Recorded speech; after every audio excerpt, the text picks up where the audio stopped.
what do you think is happening in Browns camp? What do you think is going to happen there? Before I let you go, Lewis. You know, I think it really does. It really does all depend on how Kevin is able to, as it relates to Shedeur, work him in enough. Well, one, Shedeur has to earn the right for Kevin and the staff to have discussions about, hey, we got to get him more reps with the ones and twos.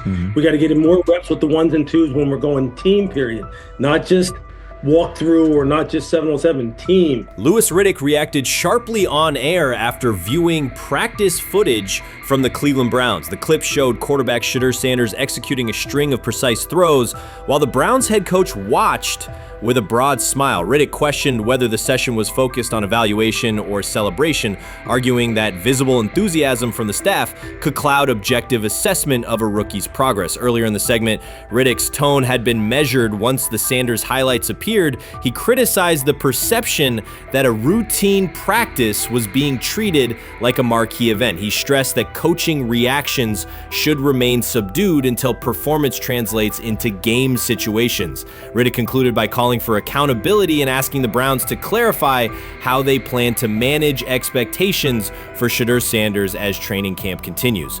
Couldn't imagine me myself saying, hey, you know what, as someone who has been at the very bottom to try and ascend to like some level of success, I could never imagine going, you know what would be really cool? I'm gonna play a joke on someone like this and pretend that I'm a GM and I'm drafting you when actually I'm not, and then I'm gonna hang up and just giggle about it. Man, what the hell are we doing? Seriously, what are we doing when we think that kind of crap is funny? I don't know. Trying to get likes on TikTok. I don't have the right words for it. Right, Lewis, I'm gonna say this. I don't have the right words for it. Few situations unsettle a former front office executive faster than watching coaches celebrate a rookie quarterback before pads come on in August. In Louis Riddick's view, the Browns staff did more than acknowledge promise. They acted as though they had already secured their franchise leader. Throughout the session, Shedeur Sanders delivered 40-yard throws off his back foot, ran crisp 2-minute drills, and displayed steadiness rare for a first-year player. According to reports, each successful rep drew audible admiration from the sideline, highlighting how quickly enthusiasm has escalated. When Riddick reviewed the same practice tape and heard the glowing comments, he challenged the reaction on live television. He argued that a few controlled drills should not override the methodical scouting and development work that normally guides roster decisions.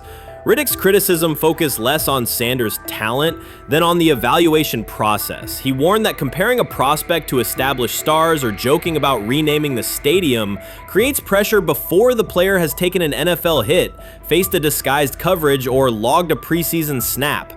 Praising potential is acceptable, he said, but anointing a savior in July risks repeating the organization's history of premature quarterback expectations. Sanders brings confidence shaped by his father's legacy and his own disciplined preparation, yet Riddick insists that progress must be confirmed over time. He urged the Browns to temper public excitement, follow a structured development plan, and reserve celebratory reactions for on-field results that matter. Regular season production under live pressure, not highlight clips from a midsummer workout. He has to earn that. Kevin has to figure out a way to do that. So then you can reasonably assess what you have in him compared to Dylan Gabriel, compared to Kenny, compared to Joe Flacco. If you don't, then the conversation surrounding him is going to continue to be what it's been, which is, but for some people, he was overhyped all along. He's not that great of an athlete, doesn't have a big enough arm. There's a reason why he was a 5th-round pick, blah, blah, blah, which I don't believe. I believe if he is given enough reps, earns enough reps, and then is given enough reps in meaningful situations, he can throw the ball just as good as Joe, if not better, just as good as Kenny, if not better, just as good as Dylan Gabriel. After more than 2 decades in personnel and broadcast analysis, Louis Riddick was dismayed to see a franchise bypass basic evaluation standards after only a series of eye-catching minicamp throws. Reviewing practice footage from Cleveland, he observed Shedeur Sanders drilling 40-yard passes against uncovered receivers and running 2-minute sequences with poise. In Riddick's view, those reps, conducted without pads, contact, or a disguised rush, show show arm talent but reveal little about how a rookie handles game pressure. Riddick said the Browns' reaction drifted from objective assessment to outright admiration. Multiple reports indicated coaches were sketching new concepts for Sanders during dinner and referring to dedicated Shedeur packages well before a padded practice. Even the veterans in the quarterback room showed no visible alarm, a sign that staff excitement had already reset the internal depth chart conversation. The analyst emphasized that his concern is not Sanders' skill set. He acknowledged the quarterback's arm strength, footwork, and composure, but rather how quickly the club appears willing to declare him its long-term answer. Riddick cited several past prospects who received similar midsummer acclaim only to stall once real competition began. Given Cleveland's long history of quarterback turnover, he argued the organization should focus on incremental milestones, processing post-snap reads, surviving live pass rushes, and rebounding from mistakes on Sunday afternoons. Riddick urged the Browns to temper expectations and follow a structured development plan so Shedeur Sanders can progress without undue pressure. One coach reportedly admitted he replayed Tuesday's scrimmage film so often that he lost sleep, an anecdote Riddick offered as proof that enthusiasm is already outpacing reality. All asking now is what is going on with Shedeur Sanders, and so the floor is yours. Maybe you can make sense of this free fall with what was at one point the top-rated quarterback in this draft class. Yeah, see, I think at this point in time, this really isn't a football discussion any longer. This is a personal discussion. This is about it's a fit discussion. It's whether or not teams are just comfortable with everything that comes along with Shedeur in terms of who he is as a person, all the people that are surrounding him in terms of his inner circle, and whether or not teams deem that to be something that they're comfortable with. Right or wrong, that's the only conclusion you can really come to at this point. Louis Riddick voiced an escalating concern during the segment. Having witnessed numerous quarterback setbacks in his career, he worries another may be forming, not because Shedeur Sanders lacks talent, but because the praise around him is growing without restraint. Sanders has simply attended practice, delivered accurate passes, led the huddle, and shown the composure expected of an NFL player. Riddick fears the Browns' reaction, treating routine drills as proof of long-term success, risks setting premature expectations. He cautioned that the organization seems ready to celebrate a franchise savior before Sanders has taken a competitive snap, noting that such early adulation has derailed promising prospects in the past and could impede Sanders' measured development.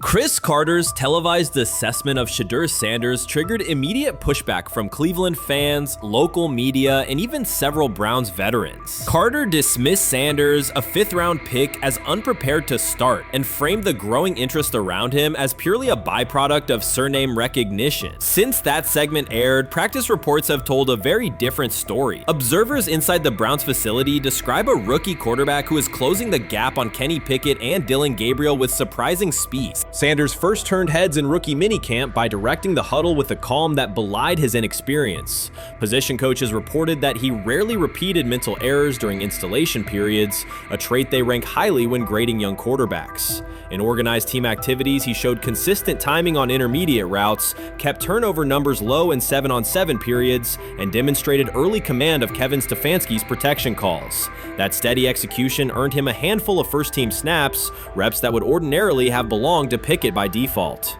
By mandatory minicamp, the rotation had shifted again. Practice notes from beat reporters detail the rise in Sanders' workload each day. Red zone series against the starting defense, 2-minute drills, and full field scrimmage possessions in which he checked out of called plays when fronts dictated it. Mary Kay Cabot, initially skeptical Sanders would challenge for game day snaps in 2025, wrote after consecutive sessions in mid-June that his footwork, release speed, and pocket management had, quote, meaningfully tightened since rookie camp. Her tone marked a clear departure from early spring projections that labeled Sanders a long-term developmental project. The broader quarterback context in Cleveland magnifies that progress. Deshaun Watson's availability and form remain uncertain after 2 injury-interrupted seasons, while Pickett's transition from Pittsburgh has been uneven. Dillon Gabriel's arm strength is evident, but coaches continue to stress hesitation in his full-field reads.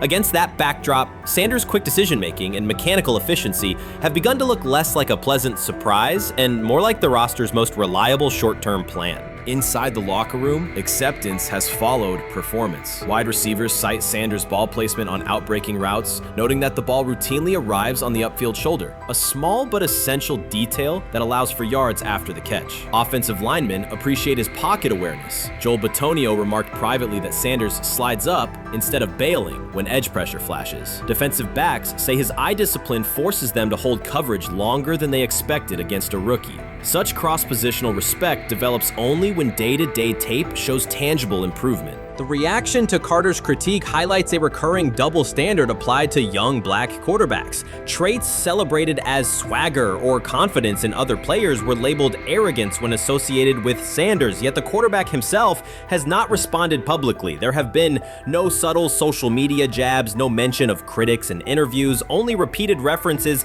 to competing for every rep and learning from veterans. That measured approach, combined with hard evidence from practice, has softened earlier doubts among coaches who prioritize demeanor as much as arm talent.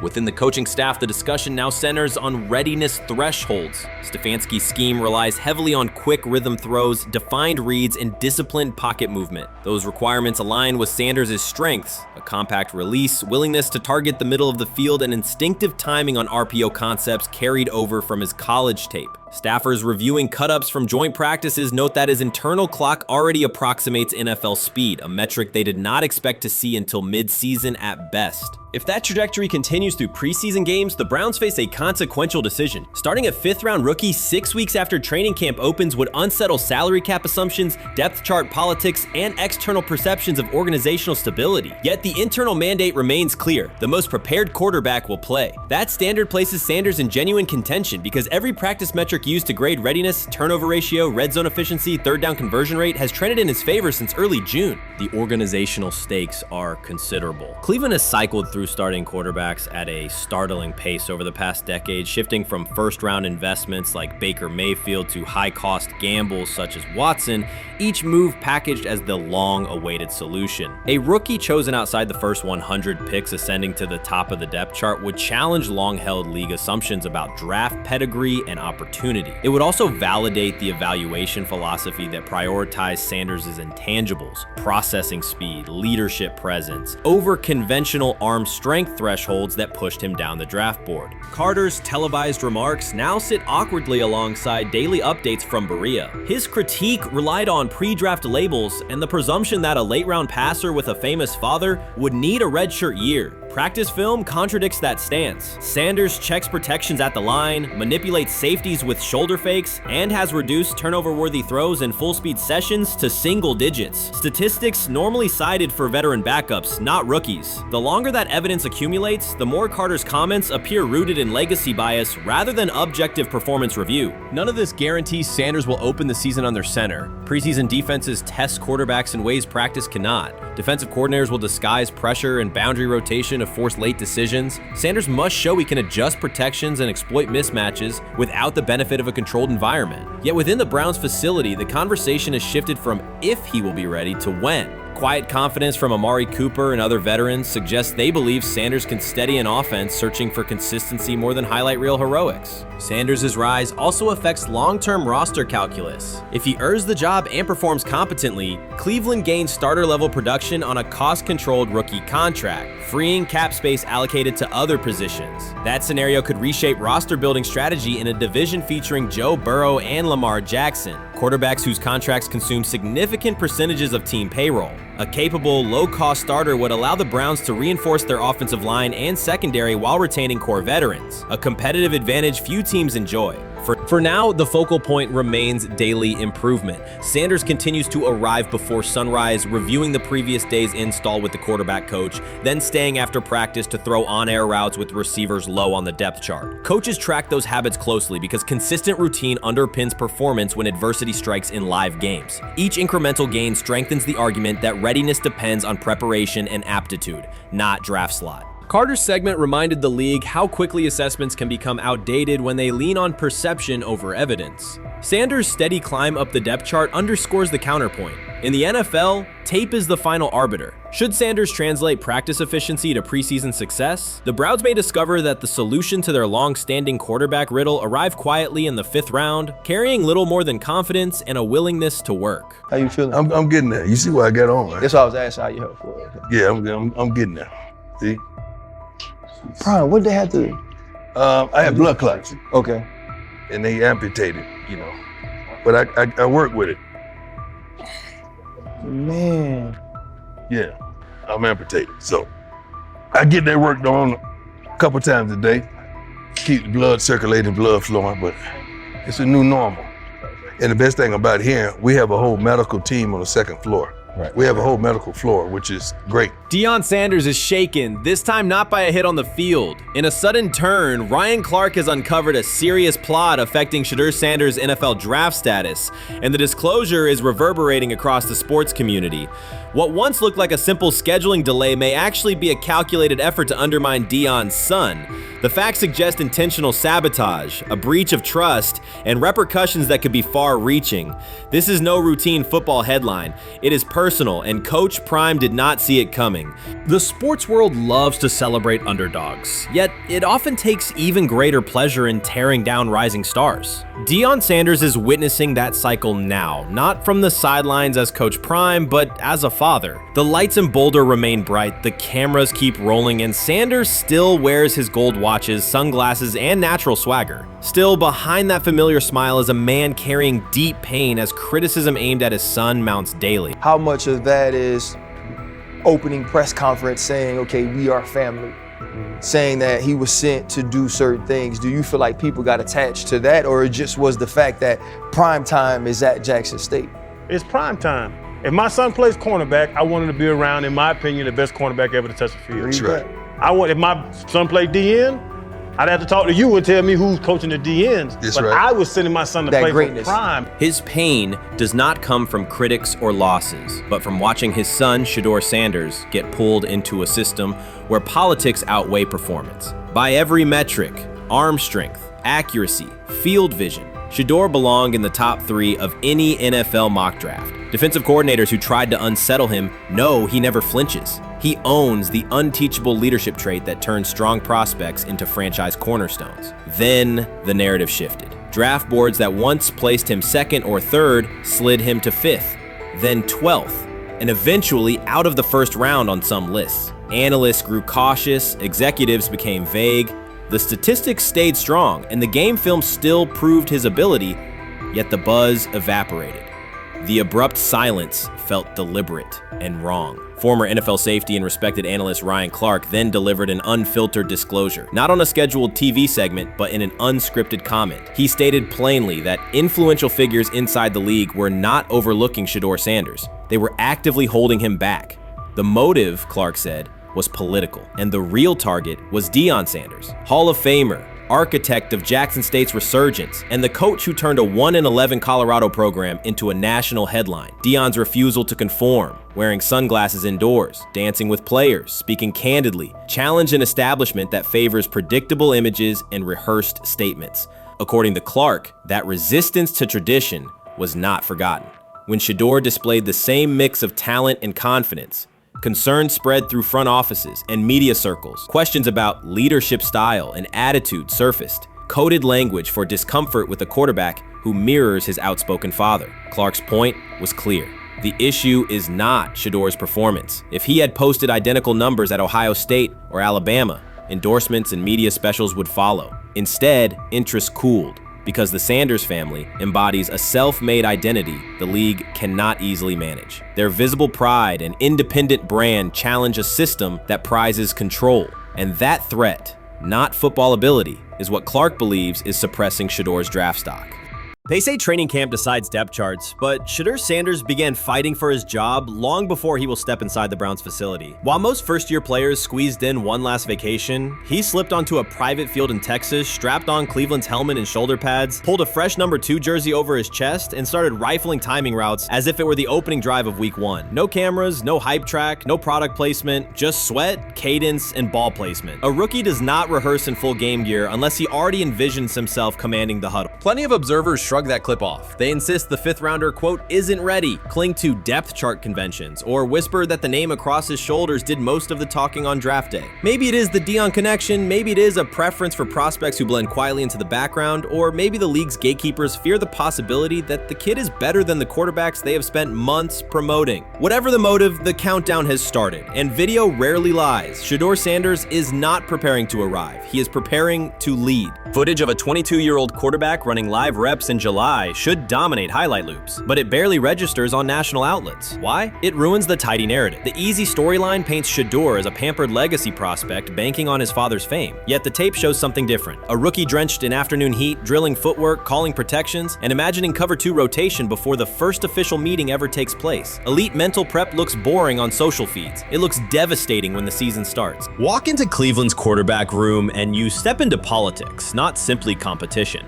Joe Flacco, a Super Bowl MVP in decline, carries institutional trust. Kenny Pickett, rescued from Pittsburgh's reset, carries hometown intrigue. Dillon Gabriel, the third-round system fit, carries draft capital the staff must justify. And then there's Shedeur, the lightning rod whose presence alone spotlights every bias in the evaluation process. Coaches frame it neatly. Rookies must wait their turn. The truth is less polite. Practice snaps are currency. Perception is elastic, and early allocations already favor Pickett and Flacco. It is the oldest playbook in the league. Lock vets into the headline roles before pads even crack. Then let repetition shape reality. Sanders refuses to cooperate. He is not a fourth-string camp arm. He has engineered game-winning drives under national scrutiny, operated against live blitz looks most prospects never face, and more than any quarterback in the room, documented his own off-season obsession. No social media rollout, no brand consultant, just pads, cleats, and an unlit practice field. If his last name were Smith, pundits would label him the sleeper of camp. Instead, politics trails every throw. Training camp rotations expose organizational intent. Beat writer Fred Greetham already reports that Pickett and Flacco will open with first-team reps when veterans report July 23rd. Gabriel grabs the developmental snaps, leaving Sanders the leftovers. That isn't performance-based, it's narrative-safe. Gabriel doesn't threaten hierarchy, Sanders bends gravity. Watch the details. Does Shedeur steal 11-on-11 snaps with the twos? Does he run red zone installs or 2-minute drills? If he does, coaches are admitting he is forcing his way in. If he doesn't, they are postponing the inevitable. Either way, the private field reps have sharpened his timing and condensed his release. He is not hoping for an opportunity, he is prepared to seize one the instant it appears. Cleveland's joint practices amplify that tension. First come live periods against the Panthers, then sessions with the champion Eagles. Those reps belong to the starters, so Flacco and Pickett will absorb most of Carolina's disguised pressure and Philadelphia's exotic fronts. Sanders' proving ground will be the preseason opener on August 8th. Under the stadium lights, he will get entire series, real reads, pockets collapsing for real. If his command mirrors the footage from Texas, coaches will have to answer why he never saw earlier work. Reps are scarce. 10 padded practices separate veteran arrival from game 1. Even an even split, something that never happens, would hardly suffice. Instead, the staff will funnel snaps toward the comfortable choices. That strategy can bury a rookie, but it can also spark an eruption when limited opportunities turn into highlight drives. One flawless touchdown march in the second half of a preseason game, and the dog pound will chant his name. Then the staff's narrative control evaporates. Criticism of Sanders has never matched the scrutiny applied to his peers. Analysts nitpick a ball pat, a foot angle, a pump fake, Pickett's inconsistency, Flacco's diminishing velocity, Gabriel's college system crutches. Discuss politely, if at all. With Shedeur, the critiques arrive as coded doubts. Does he rely on the family brand? Is he coachable? Can he stay humble? That double standard is as old as the league's resistance to outspoken black quarterbacks. Add Deion's unapologetic persona, and each Sanders rep becomes a referendum on establishment comfort levels. Shedeur answers not with rebuttals, but with work. Work captured in silent footage more deafening than any debate show monologue.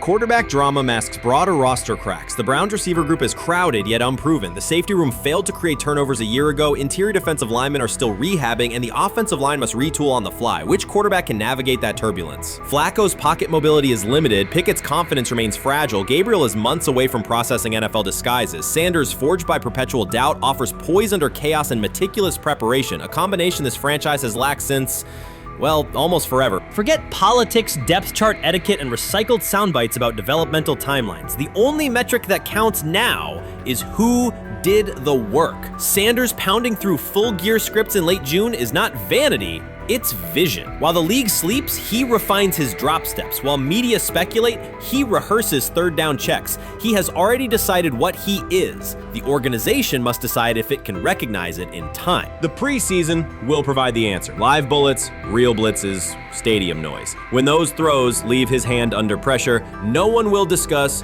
ball pats or surnames. They will ask how a quarterback this prepared slipped to round 5. And if the performance matches the preparation, excuses about lack of reps will dissolve.